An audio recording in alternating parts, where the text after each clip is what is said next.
अरूज ने बड़े प्यारे तरीके से अदरीस और सुलेमान के ऊपर बड़ी गेम डाल दी। अदरीस, सुलेमान और शहज़ा बेगम एक बहुत बड़ी मुश्किल में फंस चुके हैं। क्या अरूज इनसे सारी की सारी जायदाद, सारा का सारा बिजनेस छीन पाएगी? नेक्स्ट एपिसोड में क्या हो सकता है? किस तरीके से सुलेमान अरूज को रोकने की कोशिश करेगा? अगर ये सब कुछ सुलेमान करता है तो अब की बार क्या सुलेमान इस मकसद में कामयाब हो पाएगा? इस हिसाब से अरूज शहज़ा बेगम को चैलेंज करती है और कहती है कि अब मैं तुम्हारे ऊपर जो बैठ चुकी हूँ, देखती हूँ कि तुम्हारे साथ क्या करती हूँ। तो उसके बाद शहज़ा बेगम भी बड़ी परेशान हो जाती है। उसे अब अंदर से इस बात का खौफ लग चुका है कि अदरीस तो मेरे हाथ से जाता जा रहा है, तो अब ये सारा का सारा बिजनेस भी मेरे हाथ से चला जाएगा। क्योंकि शहज़ा बेगम की सोच सिर्फ और सिर्फ यही थी, सिर्फ और सिर्फ घर के अंदर बिगाड़ इसी वजह से पैदा किया था। इसने जायदाद के ऊपर नजर रखी हुई थी और जायदाद की खातिर इसने अपनों को हमेशा के लिए छोड़ दिया था, अपनों के साथ रिश्ता इसने तोड़ दिया था। लेकिन अब अरूज ने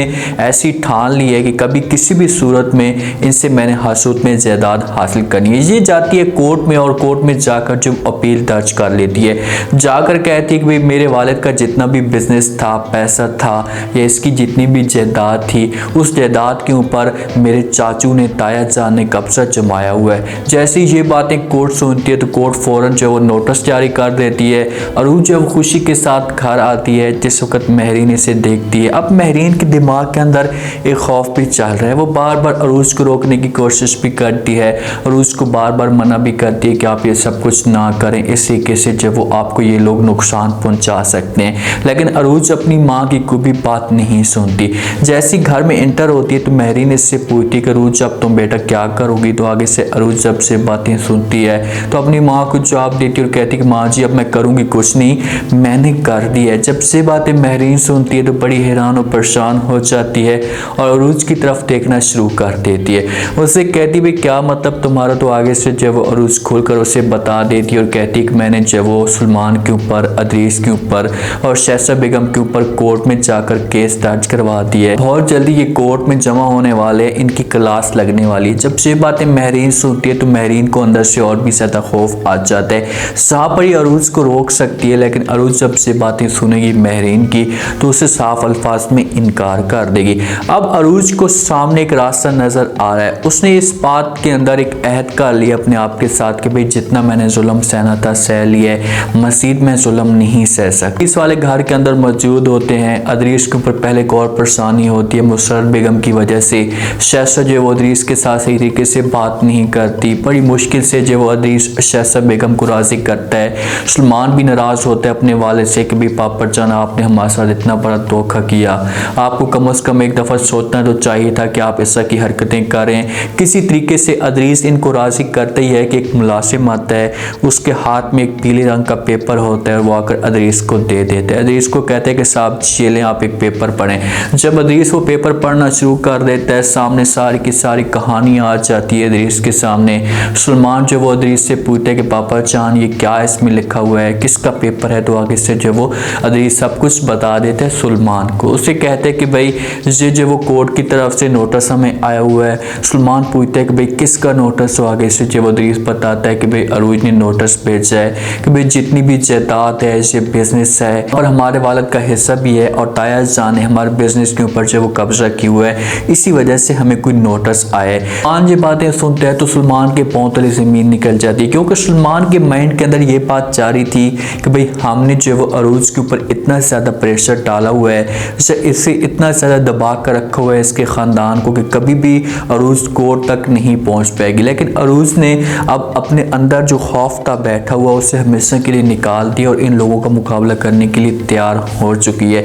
जहाँ पर सुलेमान अपने वालिद को कहते हैं कि पापा जान मैंने अपनी तरफ से पूरी कोशिश की इनको दबाने की, इनके ऊपर प्रेशर डालने की, देखिए कि अरूज को कुछ भी नहीं हुआ, इसके ख़ानदान को भी कुछ नहीं हुआ और ऊपर से इन लोगों ने हमारे पर नोटिस भी भेज दिया, अब हमें क्या करना पड़ेगा।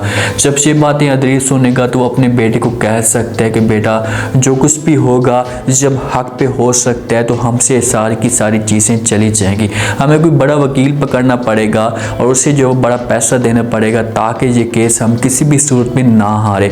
अब अदरीस वालों को इस बात का 100% पता है कि भाई जिस वक्त जब कोर्ट के अंदर हम लोग जमा होंगे तो जितना पैसा या जायदाद होगी भाई की वो अरूज के नाम पे चली जाएगी। लेकिन वो चाहते हैं कि हम कोई ऐसा वकील करें, कोई ऐसी गेम डालने की कोशिश करें कि ये सारी की सारी जायदाद हमारी मुट्ठी में रहे और हमसे कोई भी एक पैसा भी ना जाए। ये सोच है, लेकिन अब देखते हैं कि ये इस मकसद पे कामयाब होते हैं या नहीं, क्योंकि जिस हिसाब से अगर हक की बात की जाए तो अरूज को अपना हिस्सा हसूद में मिलना पड़ेगा।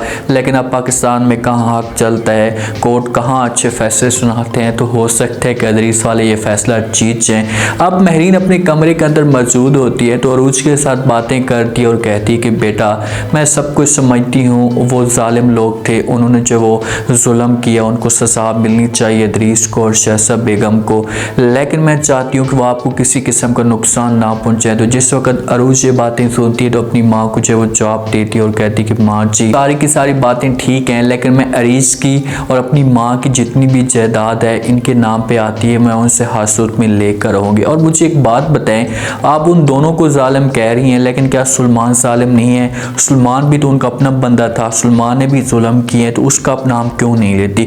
अब महरीन के अंदर ये बात चाह रही है कि किसी तरीके से अरूज को जो वो सुलेमान के लिए राज़ी किया जा सके।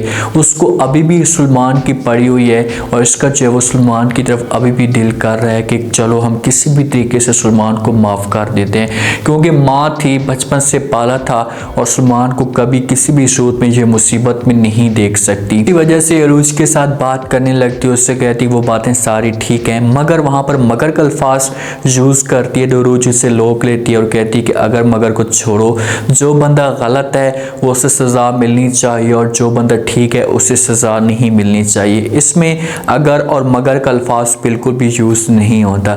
अरूज तो अब सुलेमान के लिए समझो कि अपनी नफ़रत शो करती है और वो बार बार अपनी माँ को भी कहती हो सकता है कि अरूज का अंदर से दिल ना हो, वो किसी भी तरीके से अगर महरीन से समझाने की कोशिश करती है तो अरूज इसकी बात मान सकती है अपनी माँ की और सुलेमान को माफ़ किया भी जा सकता है। एंड पे ये सब कुछ हो सकता है, इस पूरे ख़ानदान को ऐसे किया जाएगा कि माफ़ कर देंगे अदरीस को और शहज़ा बेगम को अपनी गलती का एहसास होता है तो ये जाते हैं और जाकर हाथ जोड़ते हैं। तो अरूज और महरीन इतनी नरम दिल की हैं कि ये कभी भी इनको सज़ा नहीं देंगे और इनको माफ़ कर देंगे। अदालत लग जाती है, सारे के सारे वहाँ पर जमा हो जाते हैं। अरूज का टाइम आ जाता है, अरूज पहुँच जाती है चैम्बर पे, बात करना शुरू कर देती और कहती है कि भाई मेरा नाम अरूज है, मेरे वालिद की जो डेथ हो चुकी थी, मेरी माँ जिंदा है। जिस वक्त मेरे वालिद की डेथ हुई थी तो उस वक्त जो मेरी माँ थी अपने होश वास खो चुकी थी। मेरे वालिद की जितनी भी जायदाद थी वो मेरे चाचा जान मेरे वालिद के भाई के नाम हो चुकी थी जिसका नाम अदरीस है, और मुझे जो अब से जायदाद हसूद में चाहिए, ये जो जायदाद है ये मुझे ये लोग नहीं दे रहे। मैं अपनी जायदाद लेना चाहती हूँ, अपनी बेटी के नाम करना चाहती हूँ, इसे अपनी माँ के नाम करना चाहती हूँ। जैसे ये बात जज सुनेगा तो वो अरूज से यहाँ पर सवाल कर सकता है और कहते हैं कि भाई आपको ये सब कुछ कैसे पता? तो आगे से अरूज ये बातें सुनेगी तो वो सब कुछ बता देगी। माँ भी इसके साथ मौजूद होगी, माँ भी गवाही देने के लिए तैयार होगी। माँ के अंदर खौफ तो होगा थोड़ा बहुत, लेकिन अरूज इतना ज़्यादा इसे पुश करेगी, इतनी ज़्यादा इसे हिम्मत देगी कि भाई आपने कभी भी हिम्मत नहीं हारनी और जो बात भी है खुलकर जो वो खेल लेनी है, सब खुलकर सारी की सारी बात बता देनी है। तो अगर जज ये फैसला सुनेगा तो फैसला सुनने के बाद अदरीस वालों का नंबर आ जाएगा, अदरीस वालों से बात शात पूछेगा तो जज है वो जैसे अदरीस से पूछेगा तो वो तो सब कुछ सच बता देंगे। अदरीस झूठ बोल सकता है लेकिन कोई सबूत इसके पास ऐसे नहीं होंगे तो जिस पर अदरीस पकड़ा जा सकता है। कहानी अब इंटरेस्टिंग बनती जा रही है। अब अरूज देखते हैं कि क्या करती हैं लोगों के साथ, क्योंकि महरीन का जो दिल है वो कभी भी महरीन अब नहीं चाहती, वो चाहती कि चाहे जो कुछ भी हो जाए, जितना भी इन लोगों ने हमारे साथ जुल्म किया है, लेकिन हम आप इन लोगों को माफ़ करने के लिए तैयार हैं। हम देखते हैं कि महरीन इनको माफ़ करती है। सुलेमान के साथ क्या होगा नेक्स्ट एपिसोड में। उम्मीद है आज का रिव्यू, आज के टीजर आप लोगों को पसंद आया होगा। आपने कमेंट सेक्शन में अपनी कीमती लास्ट में आपको क्या लगता है, क्या नेक्स्ट एपिसोड में अरूज ने जैसे ही केस लड़ा है कोर्ट में पहुंच चुकी तो क्या अरूज से केस जीत सकती है? सुलेमान किससे किससे अरूज को रोकने की कोशिश करेगा? हो सकता है कि अरूज के ऊपर से हमला करे कि भाई ये कोर्ट तक ना पहुंचे, अदालत तक ना पहुंचे, लेकिन अरूज की किस्मत अच्छी होगी जिसे पहुंच सकती है। सुलेमान महरीन के पास भी जा सकता है, उनको भी ब्लैकमेल करने की कोशिश कर सकता है, लेकिन आपकी जो बात होगी ये लोग पीछे हटने वाले नहीं है। आप लोग क्या कहते हैं इस बारे में? सुलेमान को, अदरीस को, शहज़ा बेगम को सज़ा मिलनी चाहिए या लोगों को माफ़ कर देना चाहिए? लास्ट में फीडबैक दीजिए। कीजिएगा और चैनल को लास्ट में सब्सक्राइब कर दीजिएगा। शुक्रिया, अल्लाह हाफिज़।